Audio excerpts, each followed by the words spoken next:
En fait, ce qui fait que j'ai crevé hier, c'est que j'allais un peu vite sur une piste et j'ai pas vu qu'il y avait un trou un peu gros et du coup, ça fait boum. Et là, ça fait et et voilà. Et ça fait Et je trouve ça que fait un mec content. de mieux en mieux les crevaisons. Bref, c'était cool.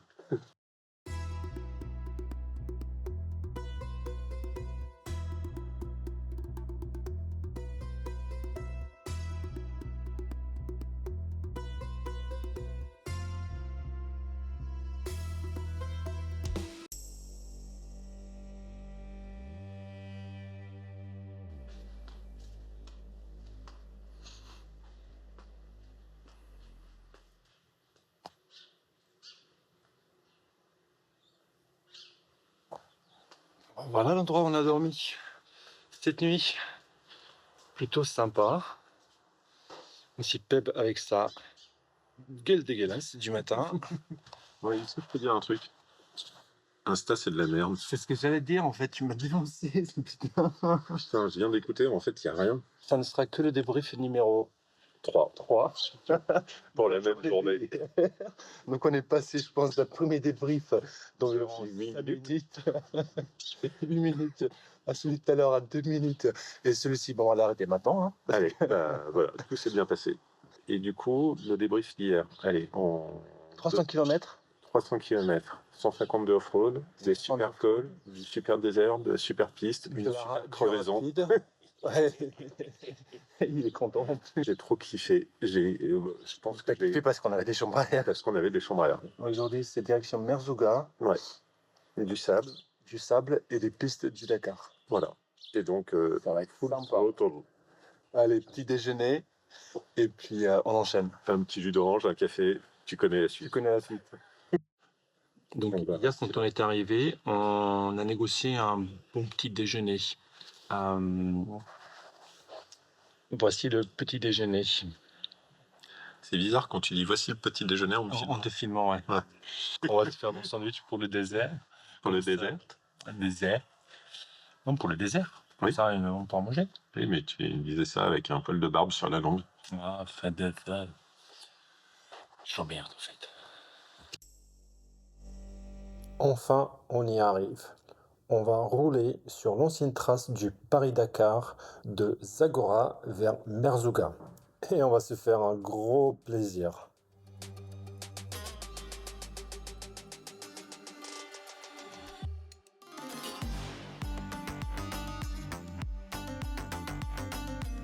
J'en ai des frissons. Et c'est pas à cause de la température, il fait 27.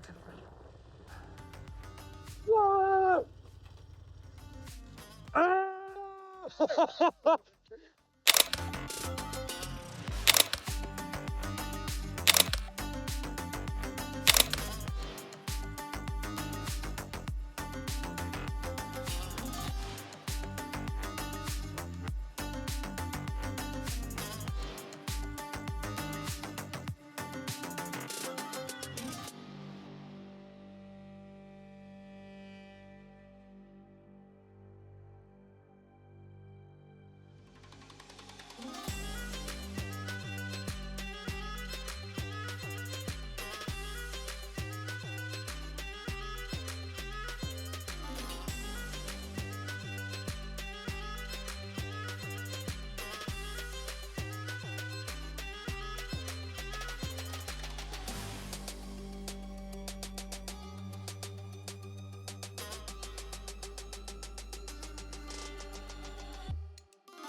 Putain.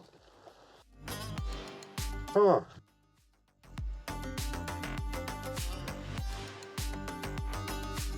J'ai pas ton casque. Tu veux pas, Peb? Tu veux pas l'approcher à l'ombre là? Là, mon Peb, il va être vraiment vénère. J'espère que tu comprends pourquoi je n'ai pas documenté cette crevaison.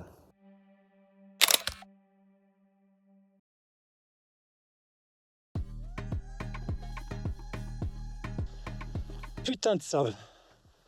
Là, ça devient dur et chaud.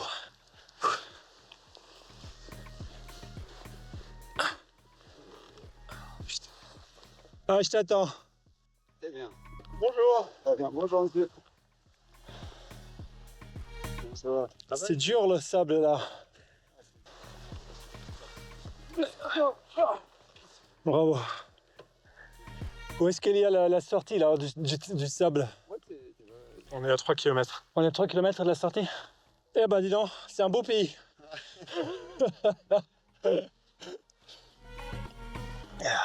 Bon, ça va? Ouais. Allez, il faut finir. Faut sortir. Merci pour votre aide. Allez.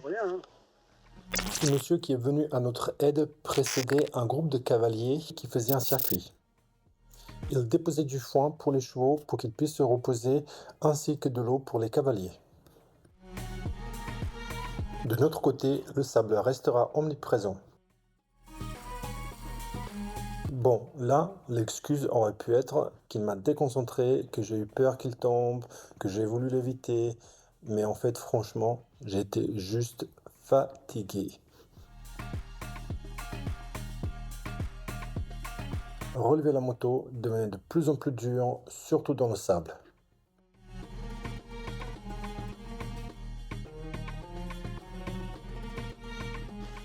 J'y arrive.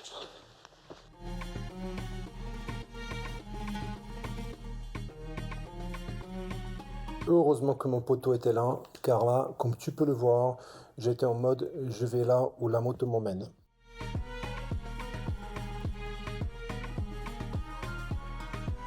Je ne peux pas dire que c'est un exploit, mais franchement, on était heureux et soulagés d'en être sortis. Arrivé à Merzouga, nous allons rencontrer 3 motards polonais qui viennent tous de l'Espagne et qui font assez régulièrement un tour au Maroc. N'ayant pas choisi où est-ce que nous allons dormir, nous avons décidé de les suivre et dormir en plein milieu des dunes dans un bivouac. Rouler de nuit dans le sable et des dunes avec comme seul indicateur Google Maps, c'est toute une histoire, mais on y est arrivé.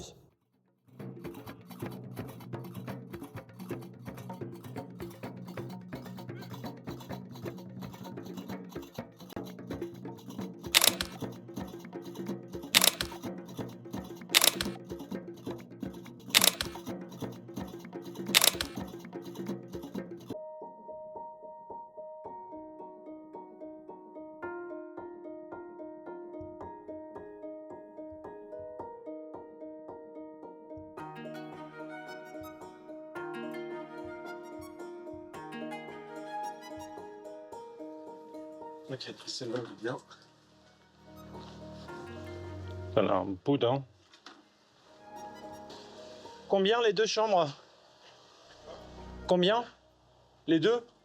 Les deux, les deux. 400. À Tétouan, elles sont à 90. 90. C'est les chambreurs de chez moi. Si tu veux, je veux te le ramener. Non, c'est les mêmes. Non, c'est pas les mêmes.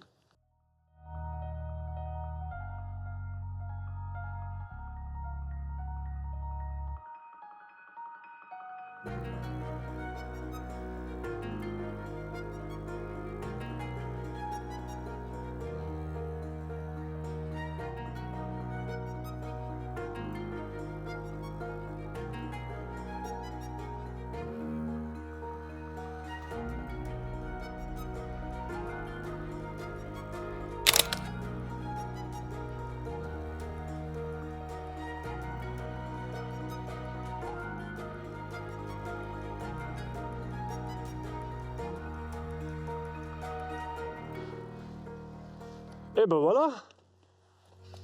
T'as tapé, t'as pris un truc? Bah je sais pas, non. Ah ouais, c'est bien ça. Donc là, on est mercredi matin. On est parti il y a une demi-heure de Midelt pour aller voir le cirque de Jafar. C'est beau le cirque de Jafar, hein. En fait, on n'y est pas vraiment. Le cirque de Jafar, ça doit être quelque part là-dedans. Mais pour l'instant, on peut pas y aller. Parce que Poto a crevé. La première crevaison de la Ducat. Donc on va apprendre de nos erreurs, on va pas s'énerver, ça sert à rien. On a tout ce qu'il faut pour réparer, donc la vie est belle. Il fait beau. Et comme Poto voulait impérativement se démerder tout seul Et bah, je vais juste lui sortir les outils et moi, je vais me prendre un petit café. Et je reviens dans 1 heure. Ciao les gars!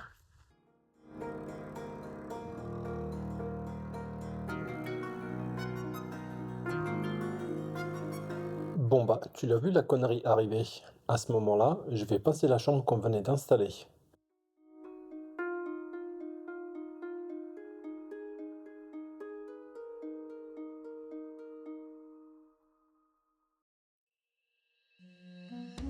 Le cirque de Jafar est une formation géologique unique située dans le Rif au Maroc. Il est célèbre pour ses parois verticales de plus de 1000 mètres de haut et pour son lac de montagne, le lac de Jafar. Il est considéré comme l'un des plus beaux cirques montagneux au monde.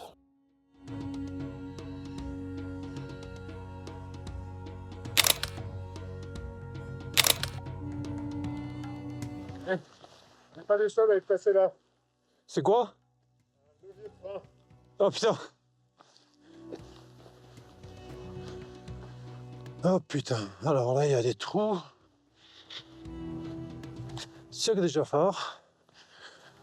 Et bah, c'est bien sympa. Assez court comme passage.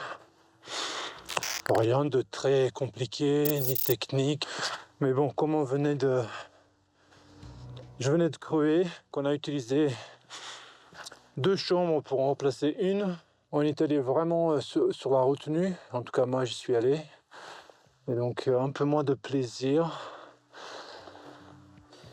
Mais quand même, c'est super.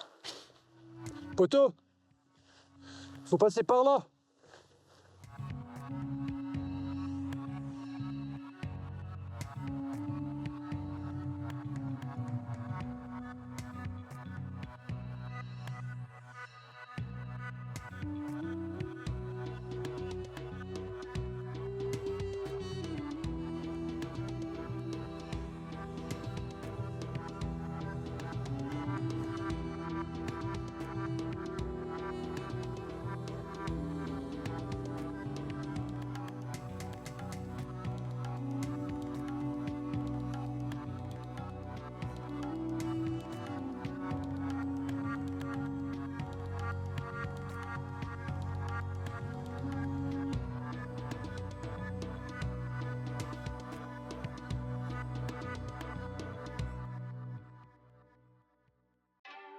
Nous quittons Fès et nous dirigeons vers Chefchaouen, qui sera notre dernière étape avant le retour vers Ceuta.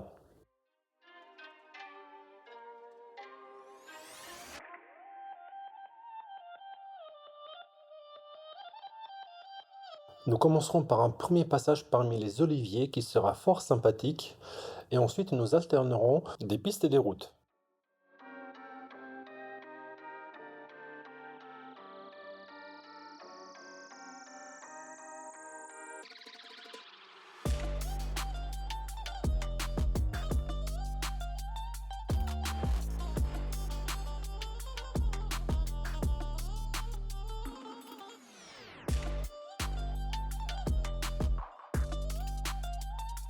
Non.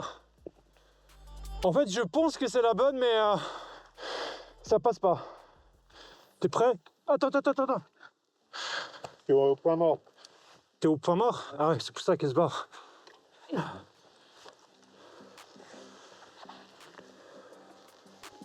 Good.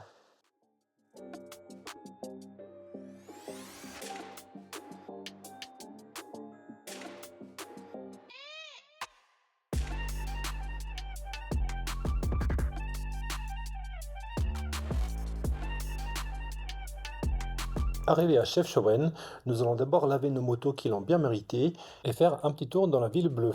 Chefchaouen est une ville située dans les montagnes du nord du Maroc, connue pour ses bâtiments bleus et ses rues étroites. La ville est un lieu de pèlerinage pour les musulmans et est également populaire auprès des touristes en raison de son atmosphère paisible et de ses vues magnifiques sur les montagnes. Elle est également considérée comme une destination de randonnée populaire.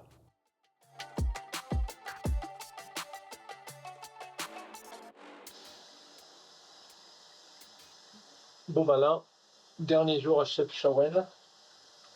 On repart vers Ceuta. On a passé une nuit horrible dans l'hôtel où on a dormi. Il y avait une une fête avec une musique horrible jusqu'à 1h du matin. Et le comble de tout, c'est que j'ai attrapé la chiasse qui m'a tenu debout toute la nuit. Enfin, debout.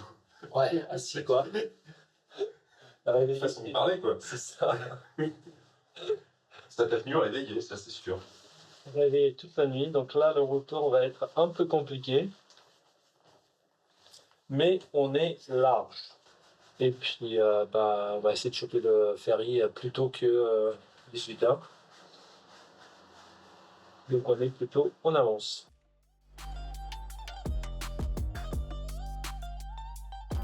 Nous avons passé 10 jours au Maroc et c'est le dernier jour que nous avons eu de la pluie. Avec nos pneus tétines usés, c'était Holiday on Ice.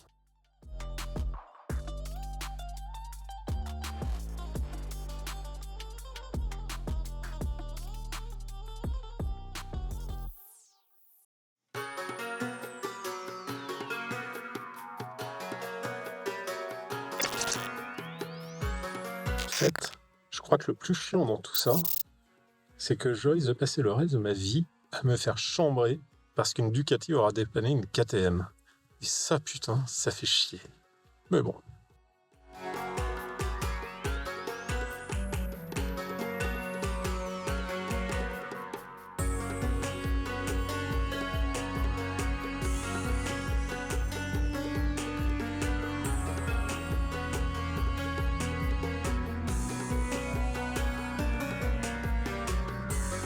Merci d'avoir suivi cette aventure en 3 parties, en espérant que vous avez pu vivre également cette aventure à travers ces images. N'hésitez pas à commenter et à partager, en espérant que ça vous donne envie de voyage et d'aventure.